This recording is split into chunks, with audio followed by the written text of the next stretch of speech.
ابھی ہم آگے چل رہے ہیں 7ویں بند کی طرف۔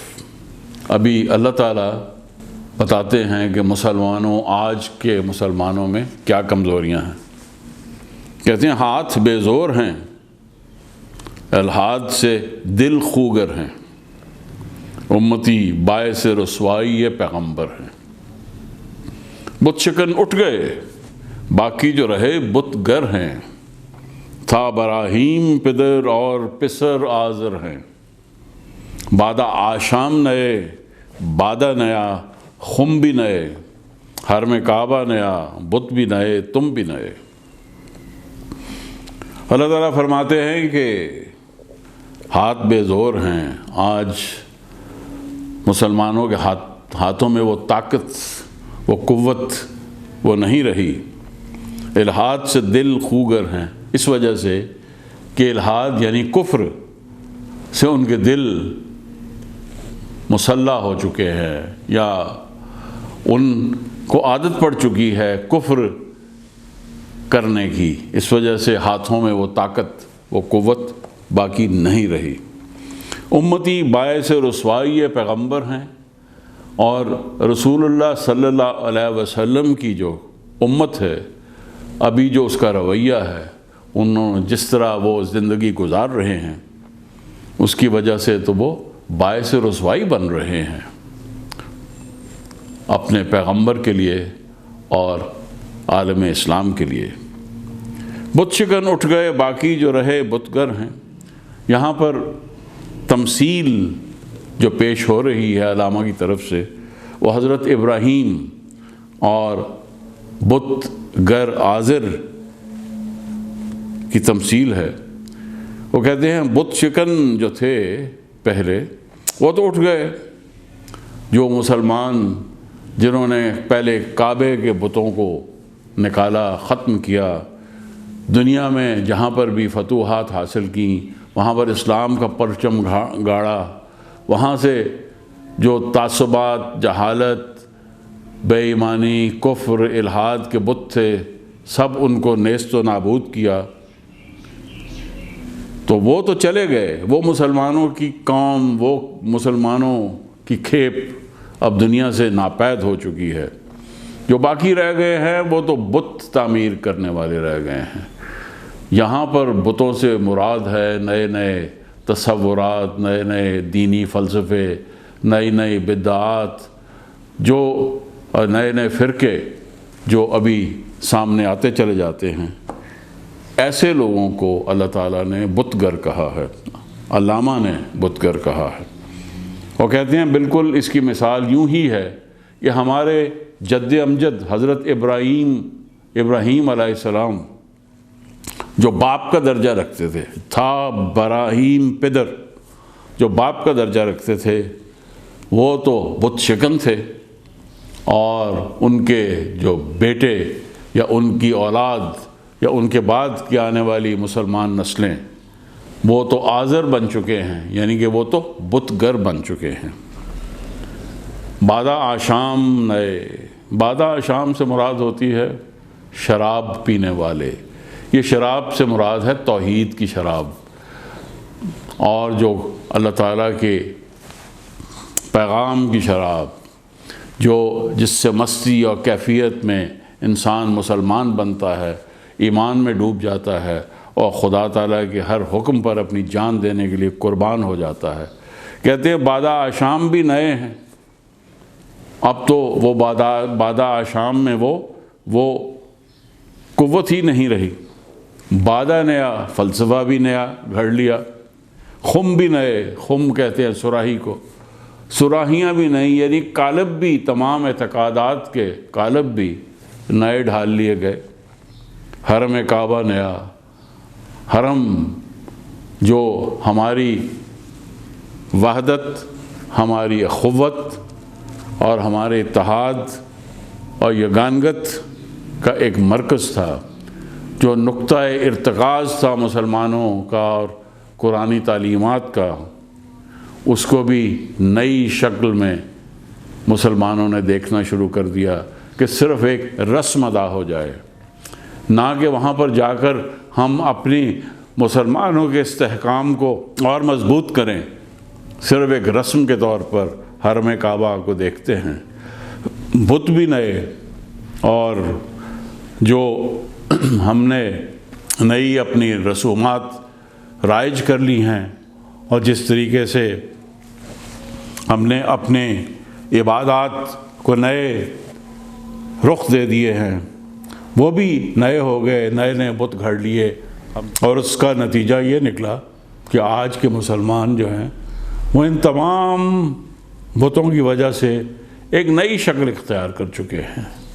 وہ مسلمانی، وہ قوت ایمانی، وہ ولولہ، وہ جذبہ مسلمانوں میں اب دیکھنے کو نہیں ملتا۔ عزیز طلباء، 8واں بند پیش خدمت ہے۔ وہ بھی دن تھے کہ یہی مایہ رعنائی تھا، نازش موسم گل لالہ صحرائی تھا۔ جو مسلمان تھا اللہ کا سودائی تھا، کبھی محبوب تمہارا یہی ہر جائی تھا۔ کسی یکجائی سے اب عہد غلامی کر لو، ملت احمد مرسل کو مقامی کر لو۔ اللہ تعالیٰ فرماتے ہیں کہ کبھی وہ زمانہ تھا جب اسلام کو حسن و دلکشی کا سرمایہ اور مظہر سمجھا جاتا تھا، اور مایہ رعنائی تھا، یہ باعث تفاخر تھا، باعث افتخار تھا۔ نازش موسم گل لالہ صحرائی تھا۔ لالہ صحرائی استعارہ ہے مسلمان کے لیے، اور موسم گل جب اسلام کی تہذیب بہت وسیع علاقے پر پھیلی ہوئی تھی اور ایمان کا دور دورہ تھا، تو کہتے ہیں اس زمانے کا جو باعث فخر عنصر تھا وہ مسلمان کی ذات خود تھی۔ جو مسلمان تھا اللہ کا سودائی تھا، اور وہ کیوں فخر کا باعث تھا مسلمان؟ کیونکہ وہ اللہ کا سودائی تھا، اللہ تعالیٰ کے لیے اپنی جان دینے کے لیے تیار تھا، اسلام کے تحفظ کے لیے، اب پیغام الہی کے لیے، جو قرآن کی طرف سے جو نظام اللہ تعالیٰ نے ہم پر ودیعت فرمایا، اس کے حفاظت کے لیے وہ اللہ کا سودائی تھا، اپنی جان تک قربان کرنے کے لیے تیار تھا۔ کبھی محبوب تمہارا یہی ہر جائی تھا۔ یہاں پر ایک نقطہ ہے جس پر تھوڑی سی مجھے وضاحت کرنی پڑے گی۔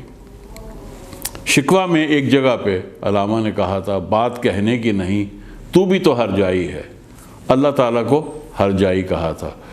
اس سے مراد علامہ کی یہ تھی کہ آج کے دور میں آپ کی التفات اور آپ کی توجہ دوسری اقوام کی طرف زیادہ ہے، وہ ترقی کر رہی ہیں، وہ دولت مند ہیں، انہوں نے وسیع علاقوں پر قبضہ کر رکھا ہے، تو انہوں نے اللہ کو ایک شکوے کی شکل میں ہر جائی بولا تھا۔ اگلے مصرے میں آتا ہے، کسی یکجائی سے اب عہد غلامی کر لو۔ تو یکجائی اور ہر جائی دو الفاظ ایک دوسرے کی ضد ہیں۔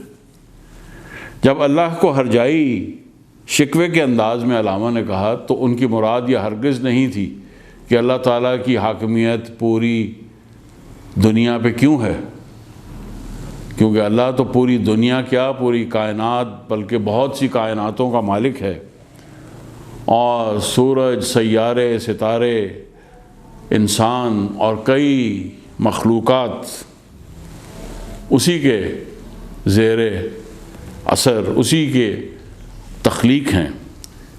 بلکہ انہوں نے، علامہ نے اسے اس انداز میں کہا تھا کہ ہمیں مسلمانوں کو آج کے دور میں کم مل رہی ہے توجہ۔ تو یہاں پہ اللہ تعالیٰ کے کلام میں علامہ نے یہی ایک عنصر شامل کیا ہے کہ یہی ہر جائی کبھی تمہارا محبوب تھا، جسے تم ہر جائی کہہ کے تو شکوہ کر رہے ہو۔ کسی یکجائی سے اب عہد غلامی کر لو، ملت احمد مرسل کو مقامی کر لو۔ کہتے ہیں پھر خدا کی ذات تو ساکت نہیں ہے، وہ تو ایک جگہ پر مقید نہیں ہے، اس کی تو وسعت کا کوئی اندازہ ہی نہیں کر سکتا۔ تو اگر اسی ہر جائی سے تمہیں شکوہ ہے تو پھر کسی یک جائی سے، کسی ایسے شخص سے یا کسی ایسی شخصیت سے یا کسی ایسے خدا سے جو کہ صرف ایک جگہ پر مقید ہو، اس سے عہد غلامی کر لو۔ اللہ تعالیٰ بھی شکوے کا جواب ایک طنز کی صورت میں انسان کو دے رہے ہیں کہ جس خدا سے آج تم شکوہ کرتے ہو کہ وہ ہر جائی ہو چکا ہے، تو وہ تو ہر جائی ہے، پوری دنیا اس کی ہے، وہ ہر جگہ کا مالک ہے۔ تو کسی یکجائی سے اب عہد غلامی کر لو، کسی عہد غلامی کے لیے کسی ایسی شخصیت خدا کو تلاش کر لو جو ایک جگہ پر ساکت ہو اور مقامی ہو۔ اور ملت احمد مرسل کو مقامی کر لو۔ وہ کہتے ہیں احمد مرسل کی ملت تو مقامی ہو ہی نہیں سکتی۔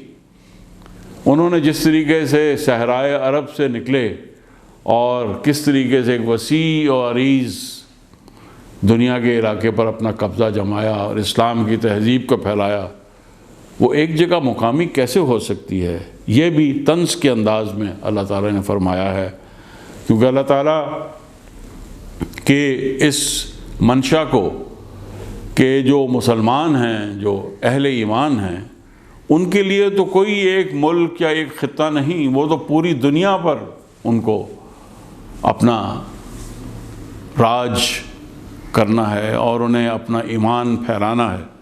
اسی لیے علامہ پیام مشرق میں ایک جگہ پہ کہتے ہیں، صحراست کے دریاست تہ بال و پر ماست، ہر ملک ملک ماست کہ ملک خدائے ماست، کہ ہر ملک ہمارا ملک ہے کیونکہ خدا کا ملک ہمارا ملک ہے۔ عزیزان من، اللہ تعالیٰ مزید ہماری توجہ دلاتے ہیں۔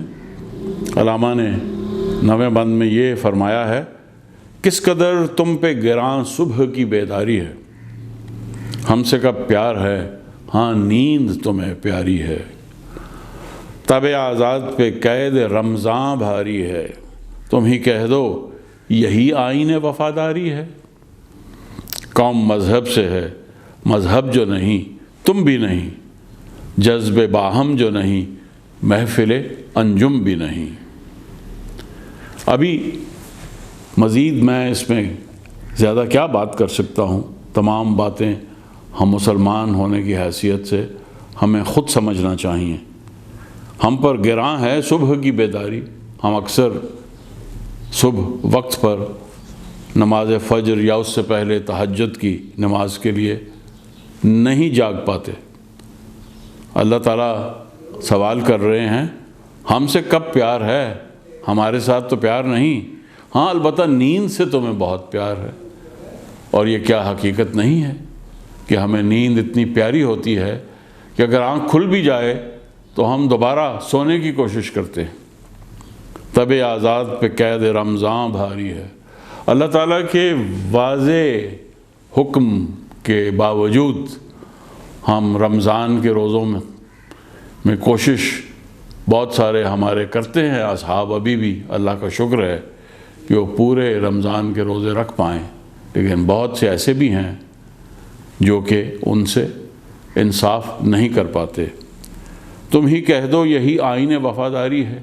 اللہ تعالیٰ پوچھتے ہیں کہ تم مجھ سے تو سب کچھ توقعات رکھتے ہو کہ میں ہر طرح سے مسلمانوں کی، آج کی قوم کی مدد کروں، تم خود ہی بتا دو کہ یہ تمہاری وفاداری کا یہ نمونہ ہے، یہ آئین وفاداری ہے تمہارا کہ تم نہ نماز وقت پر ادا کرتے ہو اور نہ ہی رمضان کے روزے جو کہ واضح طور پر اللہ تعالیٰ نے قرآن میں فرض کیے ہیں ان سے بھی انصاف نہیں کر پاتے۔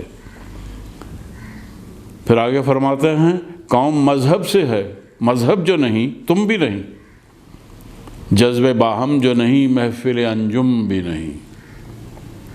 کہ مذہب یا دین اس سے قومیں بنتی ہیں، نہ کہ علاقے سے۔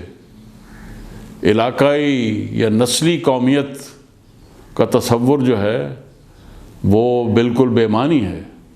دین یا ایک عقیدے کی بنیاد پر جو قوم بنتی ہے اسی کے اندر ایک یکجہتی ہوتی ہے، اور اگر جذب باہم آپس میں یگانگت اخوت کا جذبہ موجود نہ ہو تو محفل انجم بھی نہیں۔ تو قوم کو جو ایک ستاروں کے جھرمٹ کی طرح ایک دوسرے سے جیسے وہ کشش ثقل سے جڑے ہوئے ہوتے ہیں، اس طریقے سے وہ کیسے یکجا رہ سکتے ہیں اگر جذب باہم نہ ہو؟ اور جذب باہم پیدا کرنے والا عنصر کیا ہے؟ ہمارا دین، ہمارا یقین، ہمارا ایمان اللہ میں، قرآن میں، رسول اللہ صلی اللہ علیہ وسلم کی مثال میں۔ تو محفل انجم کو اگر تم چاہتے ہو کہ اسی طرح سجی رہے تو جذب باہم اور اتحاد پیدا کرنا ضروری ہے۔ 10ویں بند کی طرف ابھی توجہ کرتے ہیں۔ علامہ فرماتے ہیں کہ جن کو آتا نہیں دنیا میں کوئی فن تم ہو، یہ آواز اللہ تعالیٰ کی طرف سے آ رہی ہے۔ جن کو آتا نہیں دنیا میں کوئی فن تم ہو، نہیں جس قوم کو پروائے نشیمن تم ہو، بجلیاں جس میں ہوں آسودہ وہ خرمن تم ہو، بیچ کھاتے ہیں جو اسلاف کے مدفن تم ہو نکو نام جو قبروں کی تجارت کر کے، کیا نہ بیچو گے جو مل جائیں صنم پتھر کے۔ اللہ تعالیٰ فرماتے ہیں کہ پہلے اوائل کے مسلمان تو دنیا کے قائدین تھے، علم میں، فن میں، سائنس کی دنیا میں۔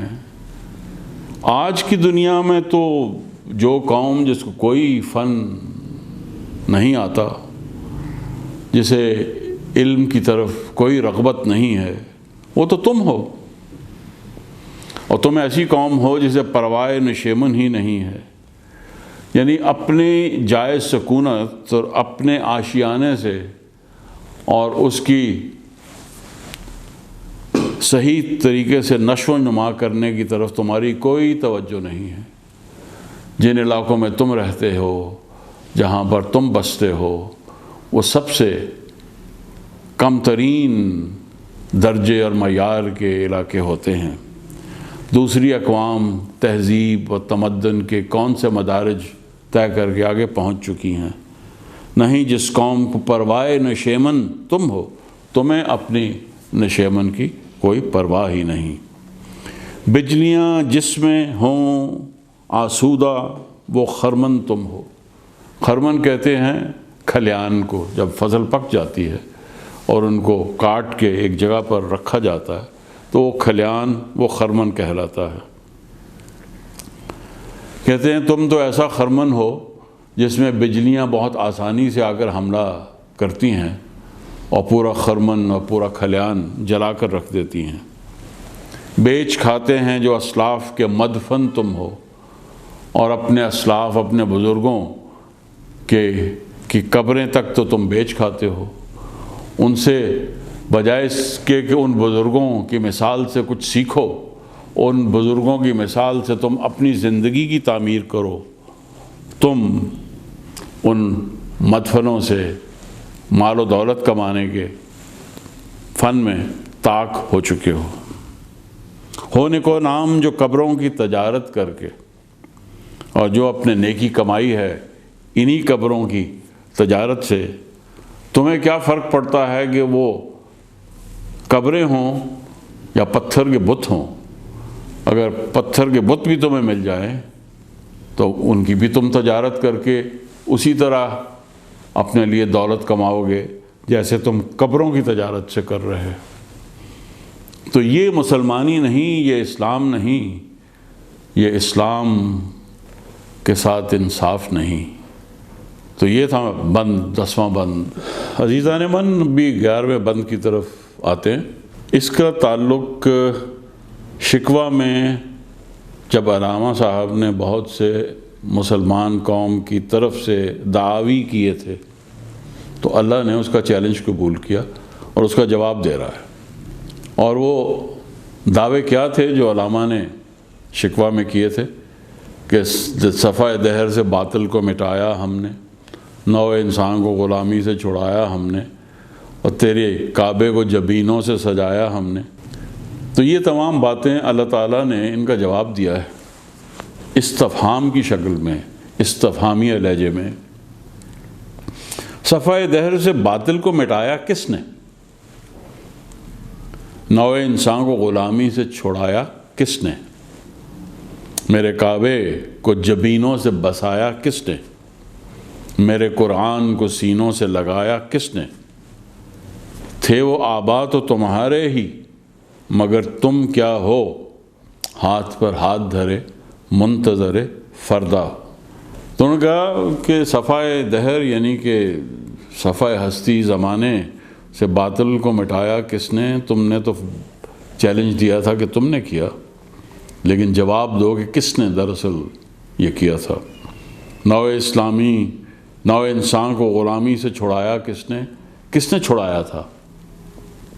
یہ بھی یاد رکھو۔ میرے کعبے کو جبینوں سے بسایا کس نے؟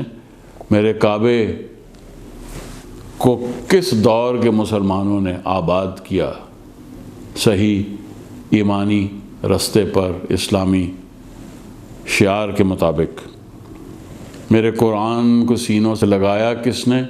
کون سے وہ مسلمان تھے جنہوں نے اپنے سینوں میں قرآن کو محفوظ کیا اور آباد کیا؟ یہ یاد کرنے والی باتیں ہیں۔ تھے وہ آبا تو تمہارے ہی، وہ آبا و اجداد تو تمہارے ہی تھے، مگر تم کیا ہو؟ تم نے کبھی غور کیا ہے کہ تم کہاں کھڑے ہو اور تمہارے آبا کہاں کھڑے تھے؟ ہاتھ پر ہاتھ دھرے منتظر فردا ہو، اور تم تو وہ ہو کہ اپنے ہاتھ پر ہاتھ رکھے کل کے منتظر ہو کہ کب اللہ تعالیٰ ہماری طرف توجہ فرمائیں گے اور کب ہمارا کام سیدھا ہوگا اور کب ہماری ترقی کا دور شروع ہوگا وغیرہ وغیرہ۔ یعنی کہ تم عمل سے اجتناب کرتے ہو اور صرف ماضی کے قصے کہانیوں میں رہنا چاہتے ہو کہ تم نے صفحہ دہر سے باطل کو بھی مٹایا، کعبے کو بھی سجایا، قرآن کو بھی سینوں سے لگایا۔ اوائل کے مسلمانوں نے یہ سب کچھ ضرور کیا، لیکن تم آج کیا کر رہے ہو اس کے اوپر تمہیں غور کرنا چاہیے۔ تم صرف انتظار کر رہے ہو کہ کل اللہ تعالیٰ کی رحمتیں ہم پر نازل ہوں گی، تم منتظر فردا ہو۔ تو ایسے رہنے سے قطعاً کچھ حاصل نہیں ہوتا۔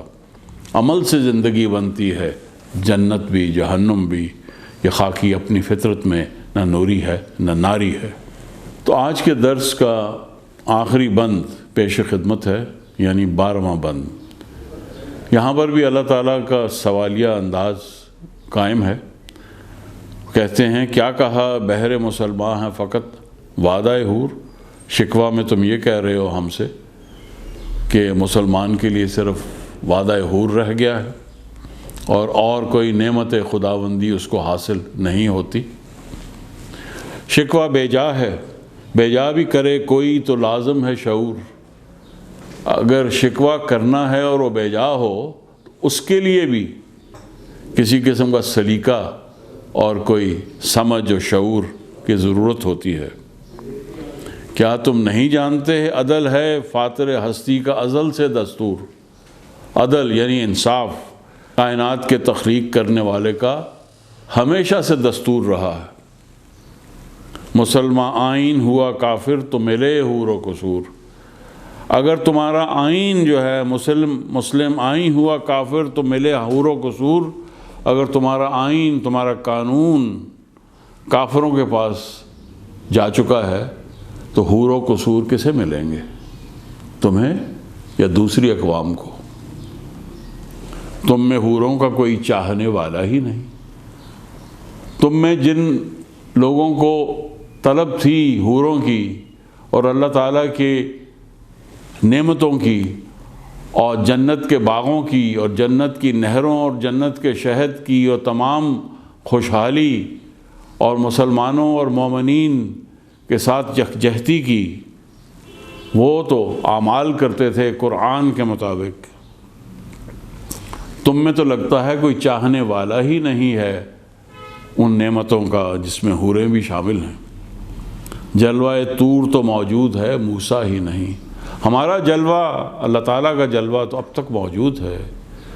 وہ جلوہ دوبارہ بھی سامنے آ سکتا ہے۔